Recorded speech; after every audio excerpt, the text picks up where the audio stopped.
मात्रा में जो खनिज संपदा है उसको तोड़ने के लिए आदिवासियों के संरक्षण के नाम पर जो कानून है, जैसे 5वीं अनुसूची है या उनके लिए 6ठी अनुसूची का प्रावधान होता है, या पेशा कानून है, या सीएनटी है, एसपीटी है, या इनके और भी बहुत सारे कानून हैं जिसमें यह कहता है कि जल जंगल जमीन जो है उस पर समुदाय का अधिकार है। तो ये जो कानून है जो वर्तमान सरकारों को लूटने में परेशानी करता है, इसीलिए आदिवासियों को कमजोर कराने के लिए कभी आदिवासी को कुर्मी से लड़ाते हैं, तो कभी सरना वाले 40% लोग आज हिंदू धर्म के प्रभाव में हैं और हिंदू धर्म के कल्चर को अपनाते हैं। तो क्या वो आदिवासी 90% लोगों ने ईसाई धर्म अपना लिया या बुद्धिस्ट धर्म अपना लिया, फिर भी वो 100% वो आदिवासी राज में बात में ये कहते हैं कि जो ईसाई बन गए वो आदिवासी नहीं है, उसी तरीके से जो हिंदू बन गए वो आदिवासी नहीं है। लेकिन हम आपको बताना चाहते हैं कि आदिवासी एक नस्ल है।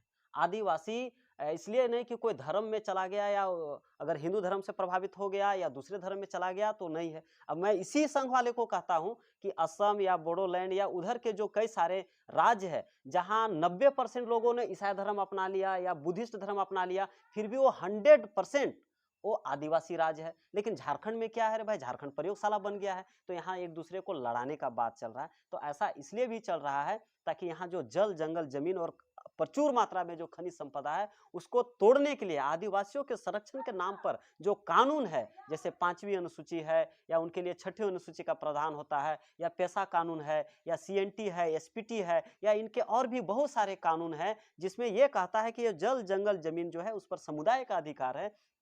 तो ये जो कानून है जो वर्तमान सरकारों को लूटने में परेशानी करता है, इसीलिए आदिवासियों को कमजोर कराने के लिए कभी आदिवासी को कुर्मी से लड़ाते हैं, तो कभी सरना वालों से लड़ाते, कभी इससे लड़ाते, उससे लड़ाते। अगर ये लड़ाई चलता रहा और अगर हम लोग इस बात को नहीं सोचे तो सोचे क्या हो सकता है, झारखंड अलग ही क्यों हुआ था, एक विशिष्ट संस्कृति, एक विशिष्ट भाषा के आधार पर। लेकिन आज देखिए, आज अगर देखा जाए तो 2011 का जब हम सर्वे को देखेंगे तो उस सर्वे में क्या कहता है, उस सर्वे को जब हम देखें तो आज आदिवासी लोग जो सरना वाले लोग हैं 15% लोगों ने ईसाई धर्म स्वीकार कर लिया।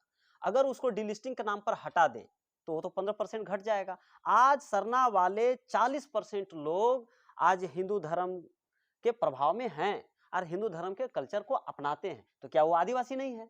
तो ऐसा कोई मापदंड है ही नहीं संविधान में, यह गलत मापदंड है। तो जब यही हिंदू की बात आता है तो यही संघ वाले चुप रहते हैं, लेकिन ईसाई को नाम पर वो हटाने की बात करते हैं। जबकि हमने कहा अभी कि असम और बोडो का उधर का जो एरिया है जिसमें 90% दूसरे धर्म में होने के बावजूद भी वो आदिवासी राज है। तो आदिवासी कोई धर्म चेंज करने से आदिवासी की अनिवार्यता या उनकी योग्यता या उनकी आरक्षण या उनके जो संवैधानिक अधिकार है वो खत्म नहीं हो जाता। आदिवासी एक नस्ल है और ऐसा कोर्ट का भी बहुत सारे फैसले हैं। तो मैं अगर कोर्ट के पक्ष में जाऊं या कानून के पक्ष में जाऊं तो वीडियो लंबा हो जाएगा, लेकिन मैं नेक्स्ट बार मैं बताऊंगा कि कैसे कोर्ट भी ये मानता है कि धर्म परिवर्तन कर लेने से उनकी जो आदिम लक्षण है या उनकी जो अपनी जो कल्चर है वो बदल नहीं जाता है, उनकी नस्ल नहीं बदल जाता है। इसलिए उससे वो जो संवैधानिक अधिकार है उसे वंचित नहीं करना चाहिए। ऐसे मैं कोर्ट के भी फैसले और मैं कानून में भी जाऊंगा। बहुत सारे कानून हैं जो ये बताते हैं कि जो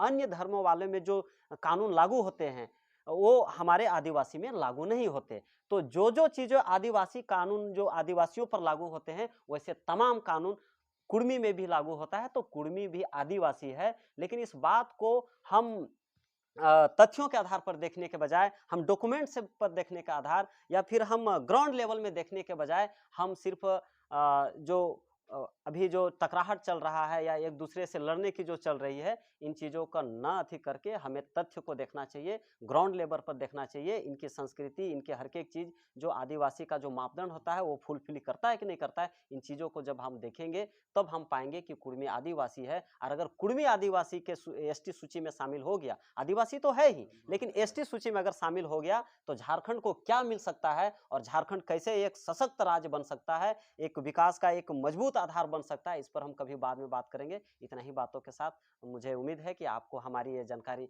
अच्छा लगा होगा। तो आप लोग इस जो चैनल है उसको लाइक करें, शेयर करें। बहुत बहुत धन्यवाद। आप सभी को जोहार।